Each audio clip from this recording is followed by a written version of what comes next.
Something weird happened to me this morning. Has this happened to you before? As you left the house, I forgot my face mask, my face shield, my hand sanitizers. I felt like everything was back to normal. I forgot that there was a pandemic going on. That's what I felt with the GAC GN6. It's my first time driving a premium van made from the brand, made from China. I felt like everything was normal. But then I stepped outside and I realized there was something special about this.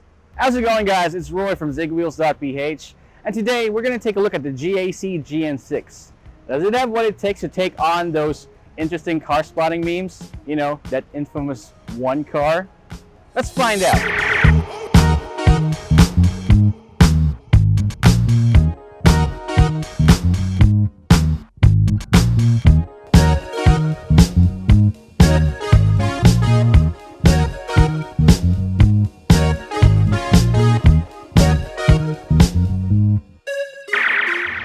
So first of all, let's start with the exterior, and I want to talk about this color. It's called peacock blue.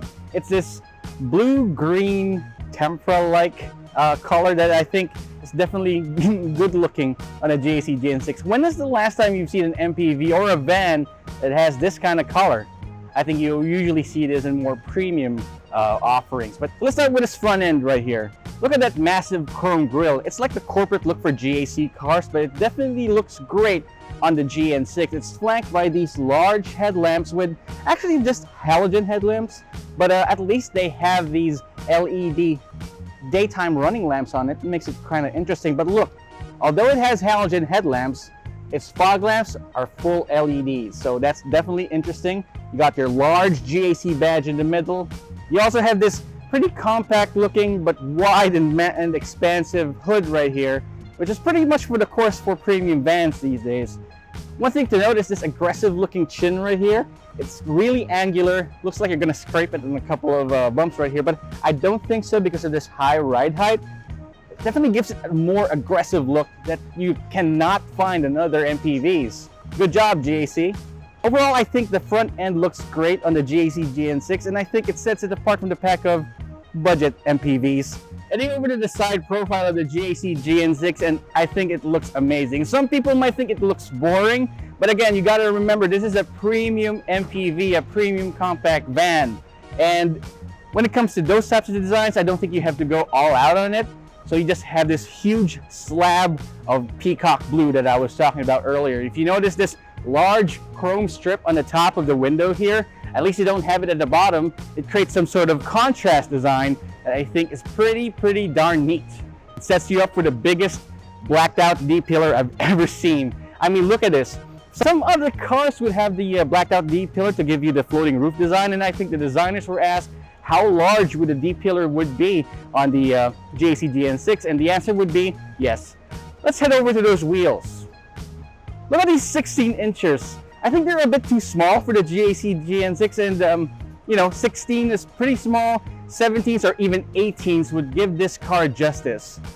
Overall, the side profile of the GAC GN6 is pretty neat. You even have these LED turn signals in the side mirrors right here. And if you see this on the road, I don't think it'd be hard for us to do a double take on this. I know I will. Now, if you like the front end and the side profile of the GAC GN6, you guys ain't seen nothing yet.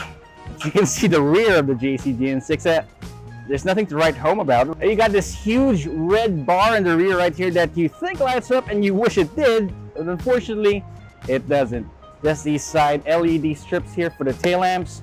Well, it's okay, it's all good. But you got this huge GAC badge right here, and of course your branding. But take a look at this, guys. GN6 270 with a red T, and you know what the red T means? Turbo. Let's take a look at the hatch inside, and I'll show you a few stuff that I think I like. So you got a deep floor right here for all your luggage, so even if you have the third row seats up, still pretty expansive. Not expensive, expansive. So, if you need more room, you can always fold the seats down. Thankfully, it's got instructions right here. It's in Chinese though, and I failed my Mandarin class, but it basically says the seats fold down. So let's try to fold it down. So that's step 1, step 2. Okay, step 3.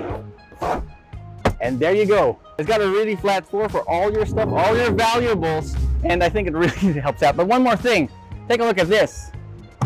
If ever you get hostage or get kidnapped in the GAC GN6, always know that it's got this anti-kidnapping, anti-hostage front right here for you to get out of the hatch.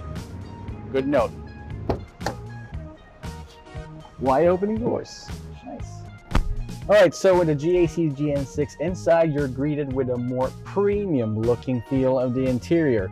First of all, the steering wheel isn't made of leather, it's polyurethane, but it's nice to feel in the hand, it's nice and chunky, and overall the design is pretty ergonomic.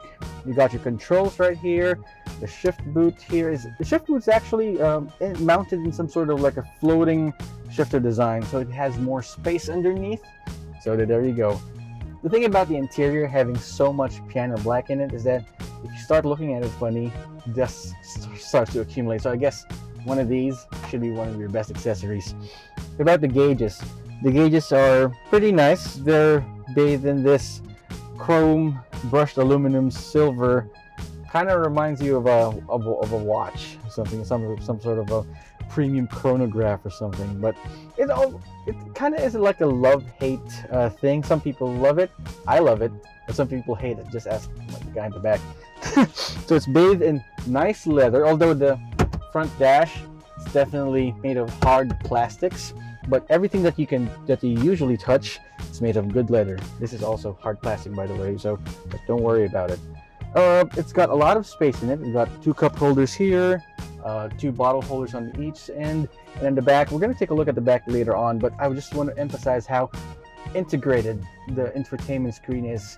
I mean, GAC has always been great with their infotainment systems, and this is no exception. You get your radio, your music, your Bluetooth. Funnily enough, the screen actually has Apple CarPlay but does not have Android Auto. So for all you Android fans like me, you're out of luck. But at least it has smartphone integration, so if you do have an iPhone, you can link it up right here and use your driving apps, no problems. I want to point out this tiny volume knob on this screen right here. It's pretty minimalistic. It's the only button that's available right there. It's a power button and a volume knob. I used to harp on some brands before for ditching the volume knob, but this time it's the other way around. They only left the volume knob right there, and that's the only thing that you're going to have on the screen. But at least you have all your touchscreen systems right there and your media control buttons here, so it's no problem. You also have this switch type AC buttons here, so you can cool the front and the rear, so again, it's no problems. I want to point out the shift boot. I just want to point out a few things in the shift boot that we're going to check out in the driving section later. You have your drive selection modes right here that we're going to test out. So let's take a look at the back, and we'll show you all the toys we have in the GAC GN6. Okay, so passengers of the GAC GN6 will enjoy the second row captain seats. Although it does have great leg room and knee room, in spite of me having the front passenger seat or the front driver seat adjusted to my own liking, it still has great room.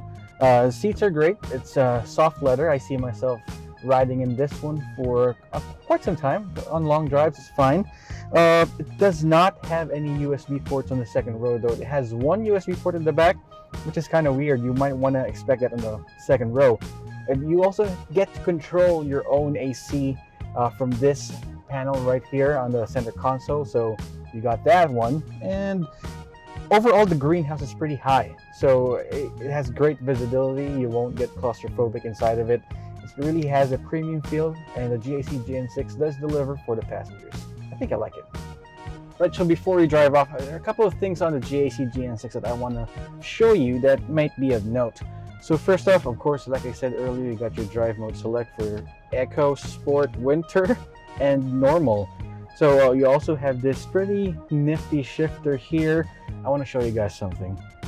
The steering wheel, you know how much I love adjustable steering wheel. This does have adjustable steering wheel, but only for tilt and not reach, so that's a bummer. Well, you can actually just adjust your seating right here. It's only it's manual adjustment for the seating, but it's fine. You usually have a large center console here for your armrest, but you get your own armrest that's attached to the seat, so that's Again, a great fun right there. It looks like a captain seat right here. So let's strap on our seat belts and head on out. All right, so heading off on the GAC GN6. It's powered by a 1.5 liter turbocharged engine made into a 6-speed automatic. And I had got to say, off-the-line acceleration is okay. It's not much. It's 170 horsepower and 256 newton meters of torque. But it's more tuned for comfort rather than all-out acceleration or brute force. Well, up front you've got McPherson struts, and in the back you've got the torsion beam suspension. Also, brakes are pretty good. See, we're coming on a little bit of traffic here, but again, the brakes are good. They're enough to give you sufficient stopping power. It also has automatic brake hold. It's definitely a godsend when it's bumper-to-bumper traffic, especially in Manila. I know it's a pandemic, but it seems to be a lot of people out on the road these days, and it's definitely helpful. By the way, the gauge cluster will give you multiple information that you need on your drive, like your voltmeter, speed meter, fuel economy. It's pretty good. All right.